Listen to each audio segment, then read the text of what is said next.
Halo, kembali bersama akun YouTube Hadi Siantar. Horor seluruh dunia, horor seluruh dunia, horor seluruh dunia. Hari ini saya akan bahas tentang gereja setan. Seram. Sebenarnya saya sudah tahu hal gereja setan itu saat saya waktu SMP ya. Saya lulus SD tahun 1990. Menurut saya pribadi sih, isu gereja setan itu adalah isu hoax di kalangan umat Kristen, di kalangan umat Katolik, di kalangan umat Ortodoks. Karena bahkan sebelum saya lahir tahun 1976 itu hoax gereja setan itu sudah ada. Bahkan mungkin sebelum kakek saya lahir pun udah ada hoax tentang gereja setan. Oke, kita akan bahas one by one ya. Pertama, gereja itu artinya adalah kumpulan orang-orang percaya kepada Tuhan Yesus. Bisa juga gereja itu adalah lembaga. Kayak misal kata Sinode Gereja Bethel Indonesia, berarti itu lembaganya namanya Gereja Bethel Indonesia, atau Gereja Sinode Gereja HKBP, berarti lembaganya, sistemnya bernama Gereja Sinode HKBP. Nah, gereja bisa dua arti ya, arti secara lembaga, struktur sistem, dan arti kedua adalah gereja adalah kumpulan orang-orang percaya kepada Tuhan Yesus Kristus. Itu artinya ya. Bisa kumpulan, bisa juga pribadi-pribadi ya. Sedangkan setan itu adalah malaikat Tuhan yang memberontak sepertiganya ya. Waktu Bapa di sorga bawa Yesus, semua malaikat harus menyembahnya. Tapi sepertiga malaikat itu menolaknya, yang dipimpin oleh Lucifer.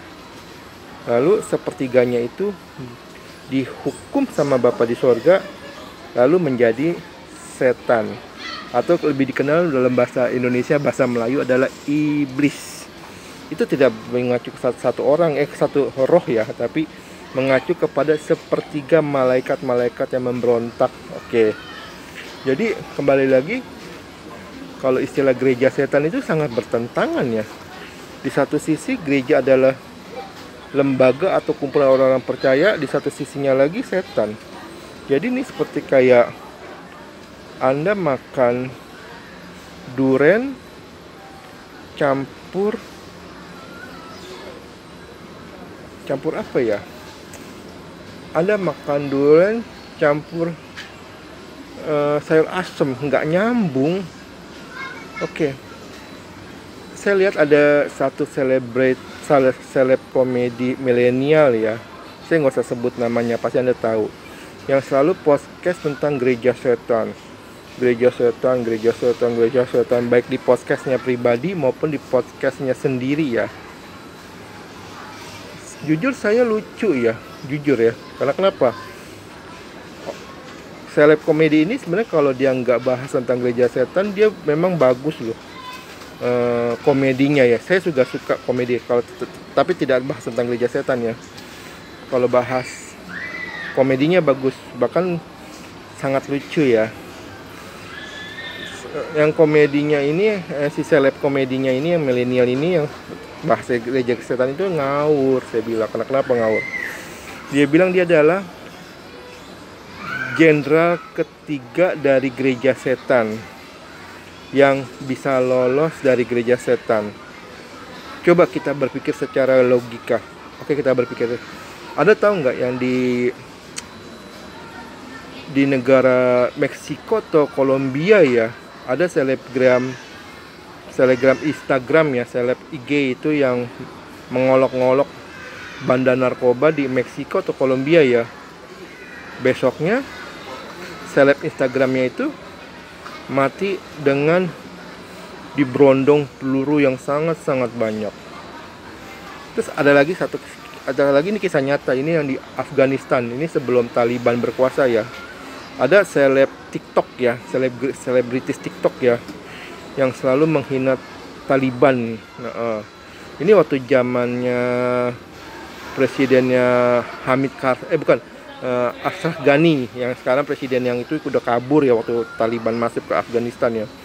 Lalu besoknya selebgram TikTok itu disiksa sama Taliban dan mati. Coba Anda bayangkan kalau gereja setan, tentu gereja setan jauh lebih sadis dibandingin dari bandar narkoba atau dibandingin dari Taliban ya, pasti jauh lebih sadis ya. Mungkin nggak jenderal yang berkhianatnya itu, kepala regional Asianya itu yang berkhianat itu dibiarin lolos? Nggak mungkin my friend, nggak mungkin. Berarti kesimpulan saya bahwa seleb komedi yang mengaku-ngaku dia adalah bekas jenderal setan itu ngawur. Saya tidak percaya ada gereja setan. Saya tidak percaya. Tapi saya percaya ada orang-orang tertentu, ini lebih banyak di Amerika dan di Eropa ya. Orang-orang tertentu yang memakai nama setan buat cari uang. Contoh di Amerika ada gereja setan. Itu bukan setannya ya, itu adalah orang-orang tertentu yang memakai nama setan buat cari uang. Di Prancis juga ada gereja setan, tapi bukan setannya ya. Itu orang-orang Prancis yang cari uang pakai nama setan. Di Jerman juga ada, tapi bukan setannya ya. Tapi itu adalah orang-orang tertentu yang memakai setan untuk cari uang. Dan lebih lucunya lagi, dihubungin dengan gerakan Children of God. Gerakan Children of God ini adalah dulu, sebelum saya lahir, ini adalah gerakan Kristen. Sekali lagi ini adalah gerakan Kristen. Tapi petinggi-petinggi Children of God ini mensalahartikan kata kasih. Dia mengasahkan kasih dengan kata eros, nafsu. Benar, kasih itu yang bukan nafsu, tapi adalah kasih agape, kasih Bapa di sorga. Basic Children of God adalah Kristen. Kristen itu menolak setan. Tapi Children of God itu salah mengartikan kata kasih. Makanya dia melegalkan seks bebas. Jadi kalau ada orang yang bilang gereja setan itu berhubungan dengan Children of God, itu sama dengan ngawur. Walaupun Children of God itu salah ya, salah dengan seks bebasnya ya. Tapi basicnya itu adalah Kristen, yang artinya Kristen itu menolak setan. Tapi Children of God itu salah mengartikan kata kasih ya. Tolong diterjemahkan ya. Oke. Jadi kalau ada orang-orang yang memakai, wah saya bekas jenderalnya gereja setan, oh saya bekasnya permaisurinya Lucifer, tepok jidat saya. Karena kenapa? Lucifer itu adalah roh jahat. Roh bukannya berbentuk tubuh seperti ini ya, seperti ini yang bisa dicubit nih. Roh itu tidak perlu bersetubuh, tidak perlu pasangan permaisuri, karena Lucifer itu tidak berkelamin ya. Malaikat itu tidak, Lucifer itu adalah kepala malaikat yang memberontak. Sekali lagi, malaikat itu tidak berkelamin ya. Berarti malaikat itu adalah apa? Malaikat itu adalah netral. Dia tidak cewek, dia juga tidak cowok ya. Jadi kalau ada orang bilang dia adalah bekas istrinya Lucifer, tepok jidat. Karena Lucifer itu adalah malaikat yang memberontak. Malaikat itu tidak berjenis kelamin ya, bukan cewek, bukan cowok ya. Oke. Sekian dan terima kasih. Ora seluruh dunia, ora seluruh dunia, ora seluruh dunia. Hati-hati ya. Jangan ngaku-ngaku gereja setan ya. Saya ketawa. Itu adalah hoax zaman dulu banget, digoreng lagi ya. Dan lebih lucunya, gereja setan dihubungi dengan Children of God. Itu lebih lucunya banget. Oke. Sekian dan terima kasih. Ora seluruh dunia, ora seluruh dunia, ora seluruh dunia. Oke, mohon maaf ya jika ada kata-kata saya yang salah ya.